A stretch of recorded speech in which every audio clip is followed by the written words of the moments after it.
the masses are going to rise up. Manning then attempts to rebut Malcolm by quoting the New York City police commissioner, who in essence says Malcolm is race baiting, is a rabble-rouser. It does not represent the sentiments of civil rights leaders. On July 17, 1964, Harlem erupts. And not just Harlem, Rochester, and Philadelphia, and Paterson, New Jersey, and 7 other cities erupted.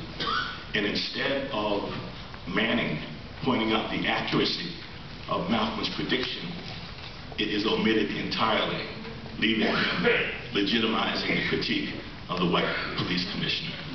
So that frosted my cake. I'm ambivalent about your buying the book, but if you buy the book, you should keep a little notepad, and every time you see if, could have, maybe, probably, see, it is a work of speculation. It is not a work, it could never have passed a peer-reviewed university press, because he demonizes everybody. Betty, Abdullah, Malcolm. He even suggests that Malcolm was a child molester. He talks about Malcolm may have slept with Sharon 6X, although I think he's confused, and Abdullah can speak to that later. But she was 16 and or 18, and he suggested Malcolm slept with her. He says that, that Betty slept with Charles 37X, whom we knew as Charles Kenyatta, and Brother Baraka, in his response, is called Kenyatta a fool, and that was being kind. Kenyatta was a joke for everybody who knew him. He was a joke walking around 125th Street with his little mau. So the notion that this dude could have is the responsible source is another contradiction in the work, because for the first almost 400 pages of the book, he is citing Charles 37X. And then at the end of the book, he claims he's an opportunist. He claims that he inflated his relationship with Malcolm, and more than that, he was a police informant. He worked for Boss. Now, we didn't know that. Back in the day, the word on the street was that he was an informant for Rockefeller. So maybe it was Rockefeller and Boss and the FBI and the CIA. One does not know. So this, as I said, in an attempt to be objective, I looked at Malcolm. I mean, I know Manning. I mean, I wrote a piece for him in Souls not too long ago. And the question I raised is, he did a biography of Medgar Evers in conjunction with Merle Evers. He did a very responsible biography of W.E.B. Du Bois.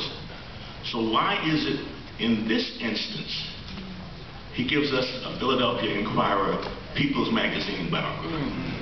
That's the question. And why is it that the white publishing establishment is behind this book as they had never been behind any previous book on Malcolm? One of the things Malcolm used to say, and this is, people don't appreciate this dimension of Malcolm because his personality was so compelling, his oratory was so seductive. As Peters Bailey said, once you heard Malcolm, you may not agree with him, but he made you think. People do not appreciate Malcolm was a theoretician. In the same way that Karl Marx was the fundamental critic of capitalism, and Frantz Fanon is the fundamental critic of colonialism, Malcolm X was the is the fundamental critic of American racism. That's right, Bill.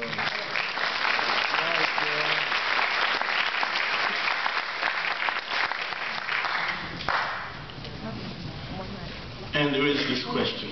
Howard mentioned Malcolm's short life. There's another example. Malcolm's 13 years also is the same as Martin's 13 years. 1955 to 1968. Their years of service were exactly the same. They died at the same age of 39. But Martin was moving toward Malcolm. Now I'm going to be immodest and quote from Make It Plain.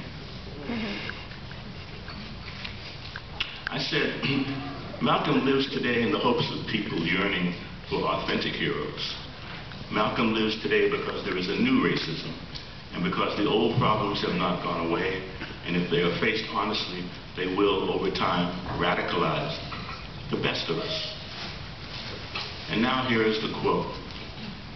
I have found out that all I have been doing in trying to correct this system in America has been in vain. I have found out that all I have been doing in trying to correct this system in America is in vain, has been in vain. I am trying to get to the roots of it, to see just what ought to be done. The whole thing will have to be done away with.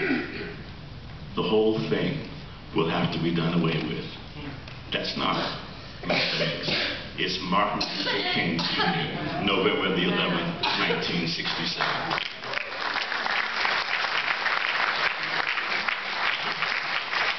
Can I do my 10 minutes? I say amen. 1 minute to rest.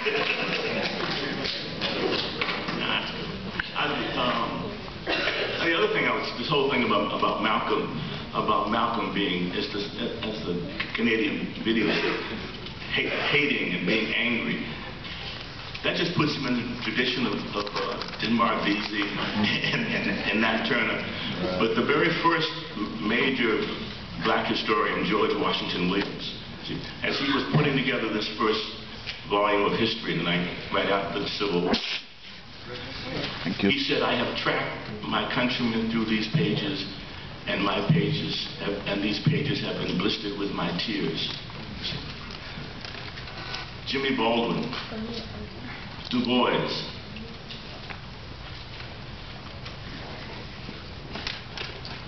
I run into an imaginary white person and he asks me how it feels to be a problem. I smile or look as though I am interested, or reduce the boiling to a simmer as the occasion may require. This is Du Bois, reduce the boiling to a simmer. The question, my friends, is not, was Malcolm a hater? The question America does not want to confront is why was it that tens of thousands of black men and women, tens of thousands of black men and women were ready to accept Elijah Muhammad's formulation that the white man was the devil?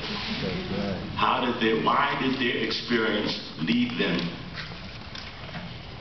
without backstepping to look on that formulation and say, amen?